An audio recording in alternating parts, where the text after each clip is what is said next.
Hello కుషికం James, how are you all? ఈ రోజు నేను మీ ముందుకి కెమిస్ట్రీ జనరల్ నాలెడ్జ్ క్వశ్చన్ అయితే వచ్చేసాను. ఈ రోజు అడుగుతున్న జనరల్ నాలెడ్జ్ క్వశ్చన్ ఏంటి అంటే the element with the sublimating nature. నేను ఇచ్చిన 4 ఆప్షన్స్లో ఏ ఎలిమెంట్కి సబ్లిమేటింగ్ నేచర్ ఉంది అనేది అయితే క్వశ్చన్ అనమాట. నేను మీకు ఇచ్చిన 4 ఆప్షన్స్ వచ్చేసి fluorine, chlorine, bromine and iodine. ఇవి 4 కూడా హాలోజన్స్. ఈ 4 దేనికి సబ్లిమేటింగ్ నేచర్ ఉంది అనేది అయితే క్వశ్చన్. ఇది చాలా కామన్ సెన్స్కి సంబంధించిన క్వశ్చన్. మనకి కెమిస్ట్రీలో మినిమం బేసిక్స్ తెలిసినా కూడా ఈ క్వశ్చన్కి ఆన్సర్ చెప్తాము. మీకు ఆల్రెడీ ఆన్సర్ తెలుసుంటే కామెంట్ చేయండి. మీకు ఆన్సర్ కనుక తెలియకపోతే నేను మీకు ఒక ఇంట్రెస్టింగ్ ఇన్ఫర్మేషన్ అయితే ఇస్తున్నాను. మనకి జనరల్గా ఫ్లోరిన్ అండ్ క్లోరిన్ అనేవి గ్యాసెస్, బ్రోమిన్ అనేది రూమ్ టెంపరేచర్ దగ్గర లిక్విడ్ ఉంటుంది, అయోడిన్ అనేది రూమ్ టెంపరేచర్ దగ్గర సాలిడ్గా ఉంటుంది.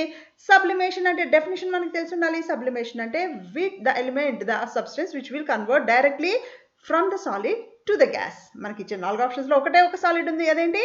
Iodine. So the right answer is iodine.